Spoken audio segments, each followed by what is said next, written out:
আমি আজ কাঁচা আলু দিয়ে দোসা তৈরি করেছি।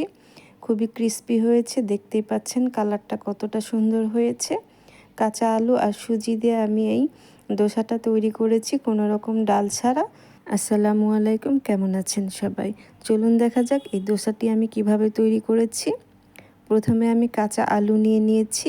একটি মাঝারি সাইজের আলু আমি কিউব করে কেটে নিয়েছি।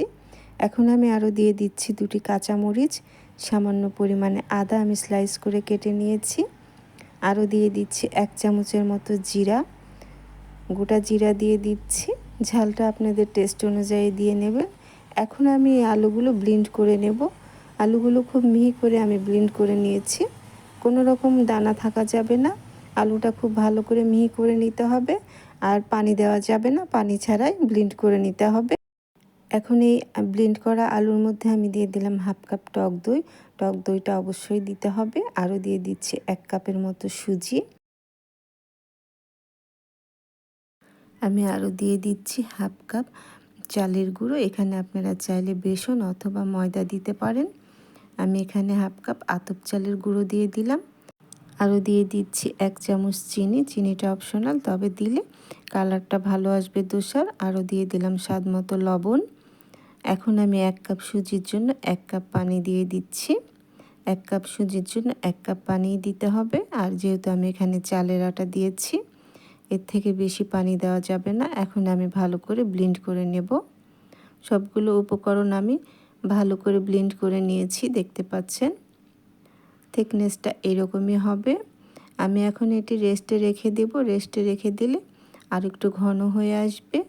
আমি 10-15 মিনিটের জন্য এখন আমি ঢেকে রেখে দেব। দোসার এই গোলাটা বেশি পাতলাও হওয়া যাবে না, আবার বেশি ঘনও করা যাবে না। 10-15 মিনিট রেস্টে রেখে দিলে এমনি একটু টেনে আসবে পানিটা, যেহেতু এখানে সুজি আছে। এখন আমি ঢেকে রেখে দিচ্ছি। 10-15 মিনিট পর আমি ফিরে এসেছি। দেখতেই পাচ্ছেন গোলাটা কতটা টেনে এসেছে, একটু ঘন হয়ে এসেছে।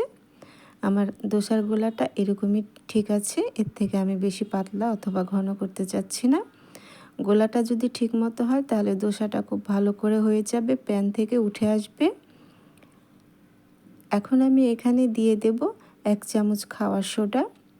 খাওয়ার সোডাটা অবশ্যই দেওয়ার চেষ্টা করবেন, তাহলে ক্রিস্পি হবে। আমি এখানে দিয়ে দিলাম 1 চামচ খাওয়ার সোডা। দিয়ে আমি ভালো করে দোসার গোলার সাথে মিশিয়ে নেব। খুব ভালো করে মিশিয়ে নিতে হবে। খাওয়ার সোডা দেওয়ার সঙ্গে সঙ্গে দেখতে পারবেন দোসাটা অনেকটা ফুলে এসেছে। দোসার গোলার মধ্যে দেখতে পাবেন খাওয়ার সোডা দেওয়ার সঙ্গে সঙ্গে বাবল ক্রিয়েট হবে, ভিতরে বাতাস ঢুকে যাবে এবং হালকা হয়ে যাবে দোসার গোলাটা অনেকটাই। খুব ভালো করে খাওয়ার সোডাটা মিশিয়ে নিতে হবে। এদিকে আমি একটি ফ্রাই প্যান খুব ভালো করে গরম করে নিয়েছি। এখন আমি সামান্য পরিমাণ তেল দিয়ে দিচ্ছি। আমার চুলার জালটা মিডিয়াম লোয়ে আছে। ফ্রাই প্যানটা খুব ভালো করে গরম হয়ে গেলে তখনই তেল দিয়ে দেবেন। তেলটা আমি টিস্যু দিয়ে মুছে নিচ্ছি। তেলটা অবশ্যই মুছে নিতে হবে। চুলার জালটা আমার মিডিয়াম লো আঁচে আছে, এরকমই জালটা থাকতে হবে। এখন আমি দিয়ে দিচ্ছি পানি ছিটা দিয়ে দিচ্ছি। ফ্রাই প্যানটা একটু ঠান্ডা করে নিতে হবে, সেজন্য আমি পানিটা ছিটা দিয়ে হাত দিয়ে পানি ছিটা দিয়ে এখন মুছে নিচ্ছি আবার, অথবা আপনারা শুকিয়ে নিতে পারেন। এখন আমি দোসার গোলাটা দিয়ে দেব।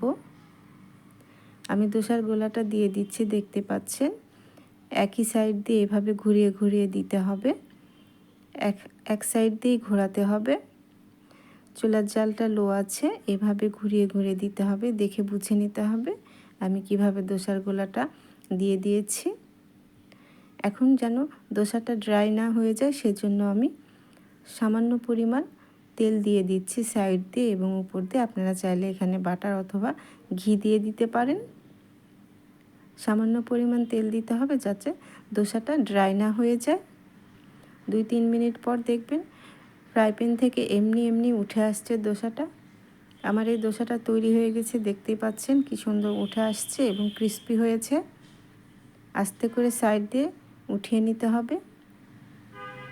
দোসার কালারটা মাশাআল্লাহ কত সুন্দর হয়েছে, দেখতেই পাচ্ছেন কতটা সুন্দর হয়েছে। আমি এভাবে বাকি সব দোসাগুলো তৈরি করে নেব। আপনাদের সুবিধার জন্য আমি কয়েকটি দোসা এভাবে তৈরি করে দেখিয়ে দিচ্ছি। এখানে কাঁচা আলু ও চিনি দেওয়ার কারণে কালারটা খুবই সুন্দর এসেছে। এভাবে আপনারা 10-15 মিনিটের মধ্যে দোসা তৈরি করে ফেলতে পারেন। টেস্টটাও খুবই ভালো হয়েছে, খুবই মজা হয়েছে। এভাবে দোসা তৈরি করে আপনি এমনি এমনি খেতে পারেন, কোনো রকম চাটনি ছাড়া বা তরকারি ছাড়া। আমি যেভাবে পরিমাপটা দেখিয়ে দিয়েছি সেভাবে যদি আপনারা দোসার গোলাটা তৈরি করেন, আশা করছি আপনাদেরও এইরকম দোসা তৈরি করতে পারবেন। আপনারা যদি এর থেকে বেশি তৈরি করেন তাহলে ডবল করে বাড়িয়ে দিতে হবে। দোসার গোলাটা যদি ঠিকমতো গোলা হয় তাহলে এইরকম ক্রিস্পি হবে দোসাগুলো। আশা করছি আজকে আমার রেসিপিটা আপনাদের ভালো লেগেছে। রেসিপিটি ভালো লাগলে অবশ্যই আমার চ্যানেলটি সাবস্ক্রাইব করে রাখবেন ও পাশে থাকা বেল বাটনটি অন করে দেবেন, যাতে করে আমি নতুন কোনো ভিডিও আপলোড করলে সবার আগে নোটিফিকেশন আপনার কাছে পৌঁছে যায়। ও একটি লাইক দিতে ভুলবেন না। চলে আসবো আবারও নতুন কোনো রেসিপি নিয়ে। ভালো থাকবেন সবাই। আল্লাহ হাফেজ।